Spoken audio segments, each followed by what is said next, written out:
You're able to hear me? Hema, Ritika? Am I audible?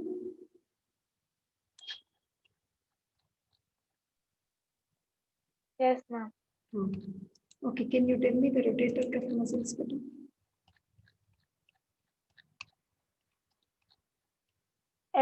SITS, those muscles.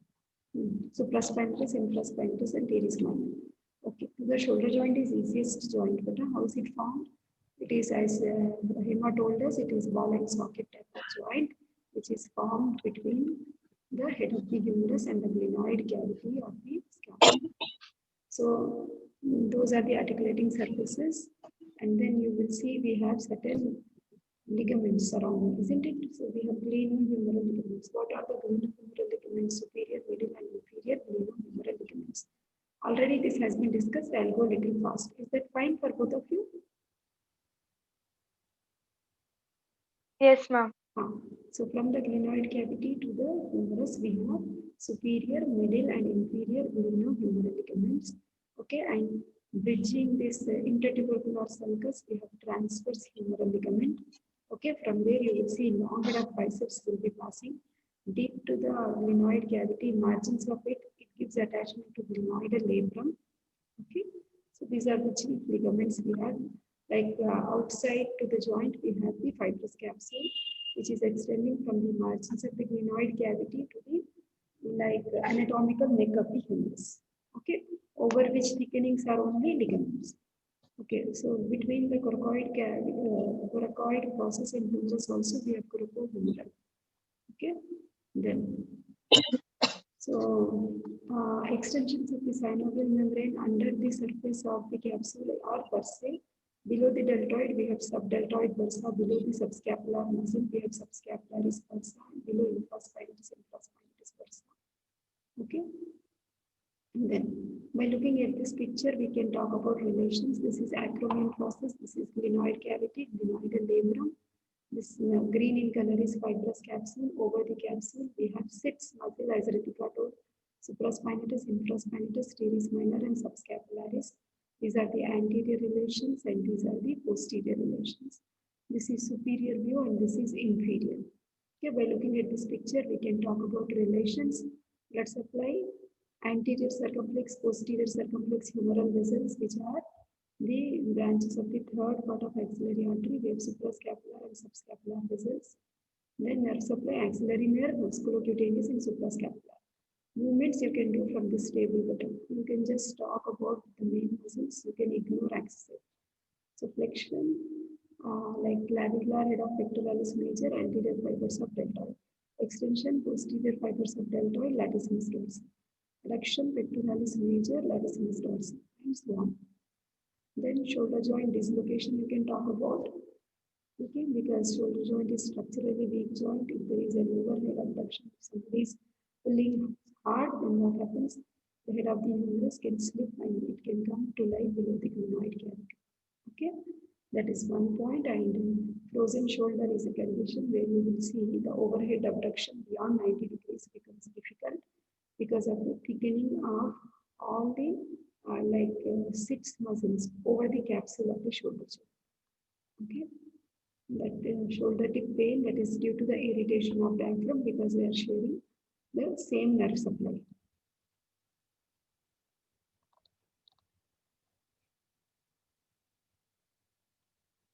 Okay, so after this, you see the upper limb. Other questions?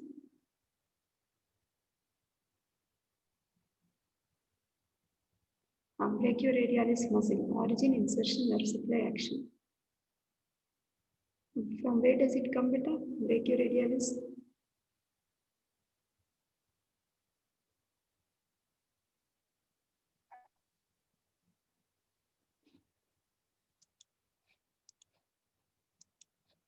Brachioradialis. It's a muscle of which compartment?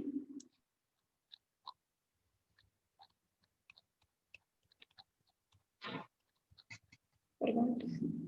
Extensor compartment, isn't it? Brachioradialis, extensor carpia radialis longus, brevis, isn't it? Origin?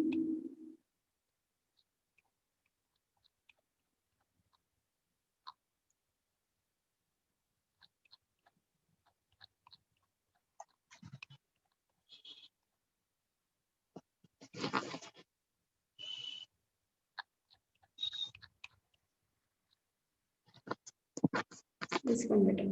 Lower one third of the lateral supracondylar ridge of the humerus. Origin. Insertion posterior surface of the base of the second metacarpal bone. Nerve supply, radial nerve. All extensor muscles, radial nerve only. Action flexes forearm at elbow and rotates forearm at mid-prone position from supine to prone position. Next question is superficial branch of ulnar nerve. Do you remember what is superficial? The distribution is shown here, 1.5. This is the superficial branch of ulnar nerve in the palmar aspect, and this is on the dorsal aspect. Okay, so this is actually superficial branch. That is asked only for 2 marks. Then after that, I think we should go with head and neck. Cavernous sinus. Anybody remembers what is cavernous sinus? We discussed so much in detail. Location at least. Where is it situated, Deepika? Middle cranial fossa. No? Middle finger. On either side of Yes. pituitary fossa. Sella turcica. What is this dural venous sinus? How do you define?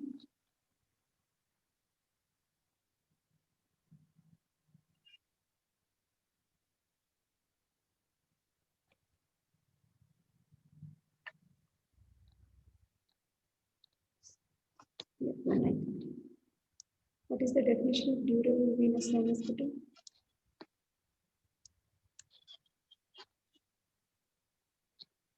Dural venous sinuses are the sinuses where splitting of the dura mater and enclosing of the venous blood. Okay, the endosteal and meningeal layer is split. Ma'am, I'm not able to hear. Your voice is cutting, it's breaking, ma'am. Hello. Okay, okay. I'll try to go near the window. Just Yes, ma'am.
This should be better. Hello. Yes, ma'am. Okay. So what is dural venous sinus? Dural venous sinus is nothing but splitting of dura mater and enclosing of venous blood. Okay, that is the Yes, meaning ma'am. of dura mater, like dural venous sinus. So we have paired and unpaired sinuses. So unique paired means the ones which are two in number. Unpaired are the ones, see here, this is cavernous sinus. If you find it right side and left side, you call them as paired sinuses. And if you find only in one line, you call them as unpaired sinuses. Okay, so like see here, these are two cavernous sinuses. Like that we have. So just memorize. SPM is the code. CIST, CIST. CIST SPM, S square PM. This is all paired. Okay, SISO-BAP, SISO, SISO-BAP. Okay, so these are codes for you to remember the paired and unpaired dural venous sinuses. Once you know that, we will talk about cavernous sinus. So cavernous sinus is present on either side of the hypophyseal fossa. Okay, so that is nothing but the fossa or pituitary gland. So basically, if you have control in your hand, if you just revise the lecture what I have taken for cavernous sinus with PowerPoint, you will see all the pictures. Anteriorly, what is there? Superior orbital fissure. Posteriorly, apex of the pectoris part of the temporal bone. Medially, the sella turcica, that is the hypophyseal fossa and the sphenoidal aortic sinus. Then laterally, uncus part of the temporal lobe. Okay, superiorly above you will have optic tract and optic chiasma. Inferiorly, it is resting on the foramen lacerum in the other parts of the middle cranial fossa. Okay, like that it has certain boundaries. Okay, superiorly, inferiorly, medially, laterally, anteriorly, and posteriorly. Okay, dimensions are actually very small, like it is around 2 centimeters long and 1 centimeters wide. When you see in the dead body, you will have a lot of partitions which are called as caverns. Okay, so these caverns will be as though they are rooms, so many small gaps. So these caverns are very well developed in cadavers than the living body. Okay, now coming to the relations, medially it is related to internal carotid artery and abducens nerve. Laterally, it is related to oculomotor nerve, trochlear nerve, ophthalmic nerve, and maxillary nerve. Okay, more posteriorly, mandibular nerve. Now, see here, when you talk about cavernous sinus, you should know the incoming channels. Suppose this is pituitary gland, middle area. This is one cavernous sinus. This is one more cavernous sinus. So it has the venous blood coming into it is the incoming channels. The venous blood which is moving outside. Finally, the whole dural venous sinuses will pass out through which sinus? Sigmoid sinus. From the sigmoid sinus, the outlet entry is internal jugular vein. Okay, so that means here the incoming channels are, we have ophthalmic vein, superior ophthalmic vein, inferior ophthalmic vein, central vein of retina. Okay, like that. I gave you one code also better. Tip VM for the outgoing, see, from the orbit incoming channel, superior ophthalmic, inferior ophthalmic, central vein of retina. From the brain, the veins which are draining are like superficial middle cerebral vein, inferior cerebral vein, and temporal, from the temporal lobe. From the meninges, sphenoparietal sinus, and middle meningeal vein. Like that, you try to remember. Then, see, outgoing channels, that means the draining channels, the outside from the venous blood. Here, you try to remember tip BF, TIP, tip BF. T is the venous blood is going to transverse sinus, internal jugular vein, pterygoid plexus of veins, facial vein, okay, and also like basilar plexus of veins here, BF, basilar plexus of veins. Tip BF is the code you try to remember, it becomes easy.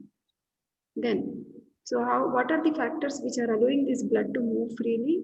The expansile pulsations of this internal carotid artery. You can see in the picture, internal carotid artery is very closely situated to the cavernous sinus. Okay, and also the gravity that also will allow the movement of blood freely and position of head. So coming to clinical anatomy, because this is the venous channel, no, there you will see there may be a blood clot, which is called as thrombus. Okay, so if the blood clot is there, and we have seen laterally so many nerves are related.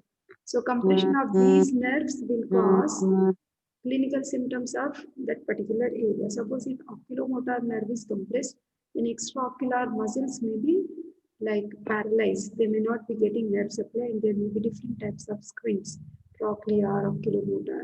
Maxillary is giving sensory supply to the face, right? So that sensory distribution will be disturbed. Okay, if there is any compression of this nerve. So thrombosis. Then sometimes there may be a communication between these two structures. See, the vein and artery. Cavernous sinus is a big vein and internal carotid artery is an artery. So if there is any like communication here, we know internal carotid artery has pulsations, tuck, tuck, tuck, tuck, tuck, lub, dub, lub, dub, lub, dub. So because of these communications, we know like cavernous sinus is receiving blood from the eyeball through superior ophthalmic vein, inferior ophthalmic vein, central vein of retina. So if this is happening, there will be pulsating eyeball. Eyeball will be protruding outside.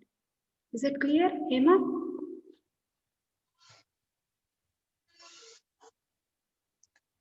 Ma'am, I could hear internal carotid artery has pulsations. After that, I couldn't hear, ma'am. Can you repeat? Okay, okay. I will also send my recorded lecture better. Don't worry. Okay. Try to listen how much ever you can. Okay. Okay, ma'am.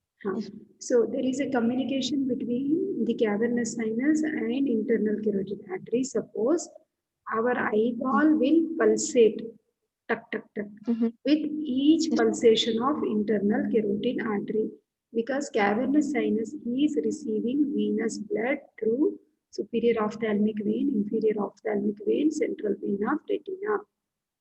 Yes, ma'am. Okay. Yes, ma'am. So that is all about cavernous sinus. Then, because of this internal carotid artery, eyeball protrudes out, ma'am. yeah, eyeball pulsates. That means it is Pulsates, okay. as though it comes like this, comes inside, Okay, outside, okay. inside, outside, like this. Okay. Okay. Yes, Facial artery is a branch of which artery, beta?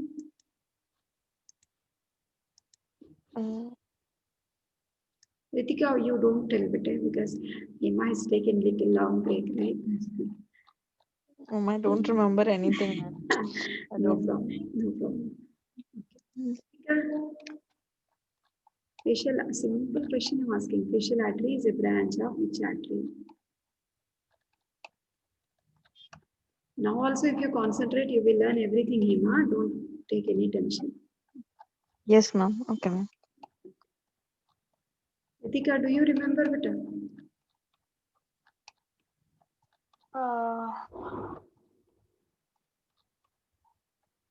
External carotid. Correct. Hema, you say you don't remember, but still you will remember. I know. Just you need to recollect. External carotid. Yeah, that's true. 100%.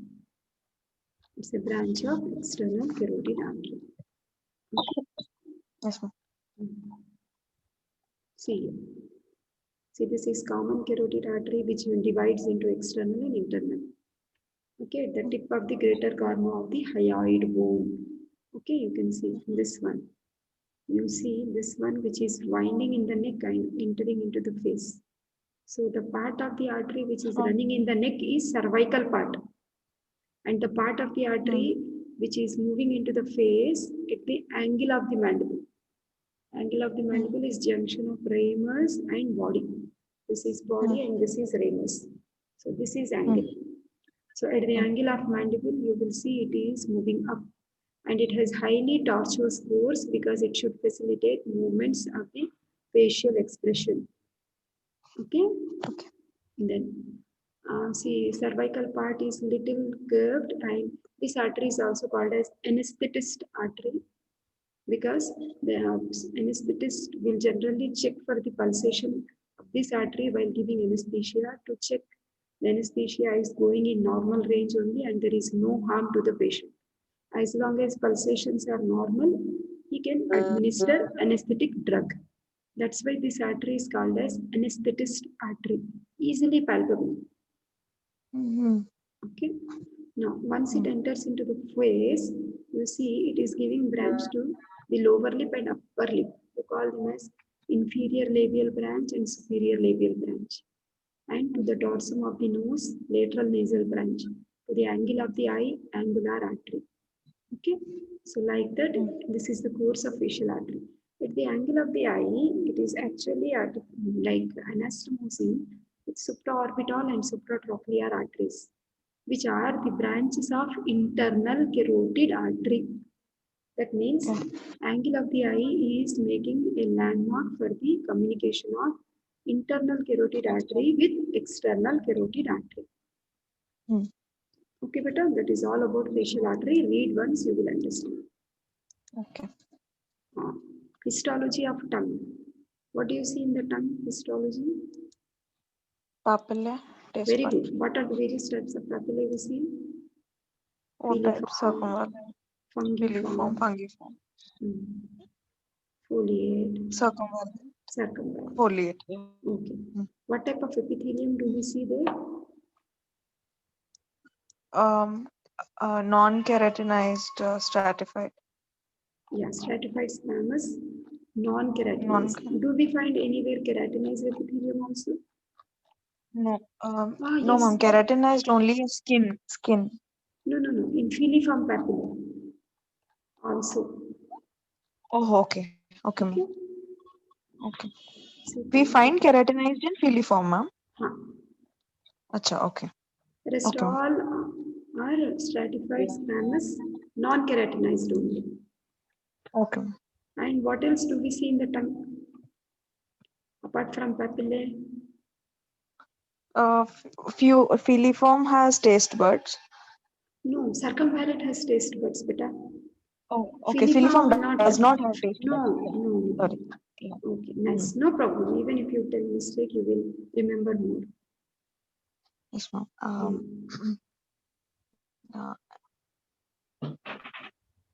Okay, any other thing?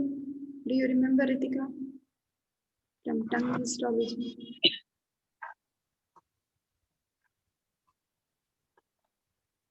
What's the same? Underlying muscles, no? Skeletal muscles running in various directions. No? Yes, ma'am. Trying to check the tongue chapter written. Oh, yeah, it's there. 268.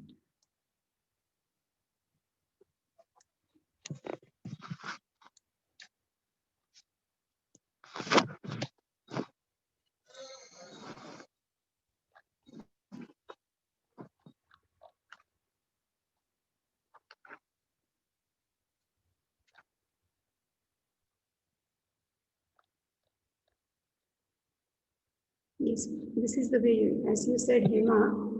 See, this is filiform papillae.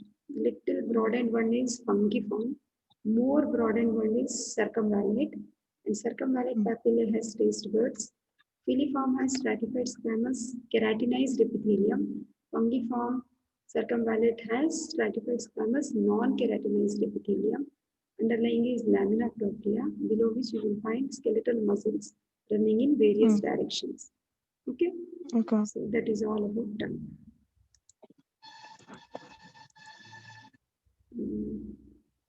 Development of thyroid and parathyroid glands. There is a thyroglossal duct which is starting from the floor of the mouth, which comes downwards and it comes in contact with the fourth pharyngeal pouch. And then it forms two lobes, right lobe and left lobe. In between, we will see the formation of isthmus. So after that, you have to talk about the development of parathyroid also. So third pharyngeal pouch will give rise to superior parathyroids and second pharyngeal pouch will give rise to inferior parathyroid glands. Okay. And apart from that, you can talk about anomalies also. So the duct which is like remaining there, you call, what is that? Levator glandulae thyroidae, isn't it? Sometimes there may be only one lobe, sometimes isthmus may be absent. Sometimes during its descent, anywhere we can find the thyroid gland, intralingual, suprahyoid, infrahyoid. Okay, and the normal position of thyroid gland. So as long as clinical symptoms are not there, patient will not present with any problem unless he comes for any other scan and we have noticed the presence of thyroid tissue anywhere other than the normal position. That is the in front of the laryngeal cartilages and trachea. Okay, so that is all about development of thyroid and parathyroid. Third ventricle of brain. Where do we see third ventricle? Near the hypothalamus. Very good. Between the two thalami. Okay. Between two thalami, we will see the third ventricle.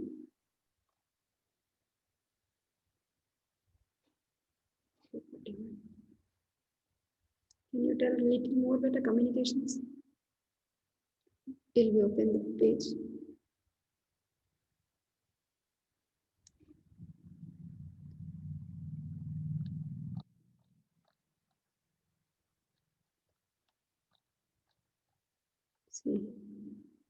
See, just below corpus callosum, we have two lateral ventricles. No, two lateral ventricles are connected by interventricular foramen of Monro. From here, CSF will be moving to third ventricle. From third ventricle through cerebral aqueduct of Sylvius, the CSF will move to fourth ventricle. From fourth ventricle into central canal of spinal cord. And in the fourth ventricle, we also have two openings, foramen of Magendie and foramen of Blaschka, through which the CSF also moves around the brain in the subarachnoid space. Okay. Now, between the two thalamus, see this pinkish area, whatever you are seeing, this thalamus, right and left thalamus, if you just see the cleft what we have in between, that area is nothing but third ventricle. So what are the anterior communications we have? Let us see. Lamina terminalis, we have optic recess, we have infundibular recess, partly anteriorly and partly inferiorly. Inferiorly, we also find mammillary body, then posterior perforated substance. Superiorly, we are finding this anterior column of fornix. Okay, posteriorly, we have suprapineal recess, the pineal gland, posterior commissure. Between the two thalami, interthalamic adhesions will be there. That space is occupied with CSF. That's what is nothing but third ventricle. By looking at this picture only, you can write everything with third ventricle. Okay, just practice this diagram and you will know the features, communications, okay, the boundaries. So third ventricle is a very narrow space, no, it can be easily obstructed. Okay, interventricular foramen, if it is obstructed, the CSF cannot flow from the lateral ventricle to third ventricle. Cerebral aqueduct, if it is obstructed, then CSF cannot move from third ventricle to fourth ventricle. Okay, that we can check in CT scans and MRI images. Sometimes there may be tumor, okay, because of which such obstructions occur. Okay, beta? Yes, ma'am. Brachyradialis we did. I think this is over. Then derivatives of first pharyngeal pouch. What are the derivatives of first pharyngeal pouch, beta?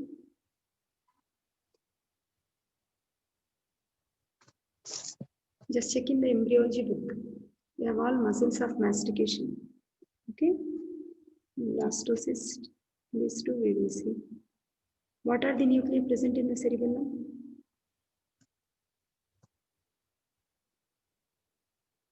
DEFG, I gave you know the code. Dentate nucleus, emboliform nucleus, fastigious nucleus, and nucleus globosus. DEFG. Are you able to hear me, Hema? Yes, ma'am. Can you repeat, ma'am? DEFG. ABCDEFG. Dentate nucleus, emboliform nucleus, fastigious nucleus, nucleus globosus. Okay. Then medial geniculate body. Where do we find medial geniculate body? It's the part of. It gives vision, I think. No, beta. Like it's responsible. Oh, hearing. Sorry, it's responsible for hearing. Yeah. So it's a part of thalamus, hypothalamus, epithalamus. That means a deeper part of diencephalon. We will see these Okay. uniculate bodies. Okay. So just Hmm. you have to give few connections because it's only a 2 marks question. Hmm. 26.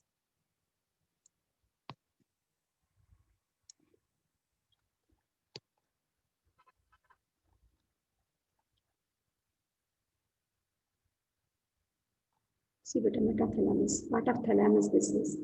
Oval elevation situated just below the pulvinar part of the thalamus. Okay, it has connections coming from the auditory cortex. From here, the information will go to auditory cortex, auditory impulses. It's concerned with the mechanism of hearing. So it's receiving afferents from lateral lemniscus, fibers from both inferior collicular efferents, and they are going to auditory area of cerebral cortex, that is temporal lobe, through sublentiform part of internal capsule. So like this, you should represent your answer. Okay.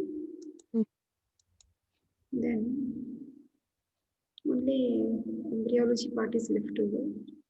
We will just open embryology book.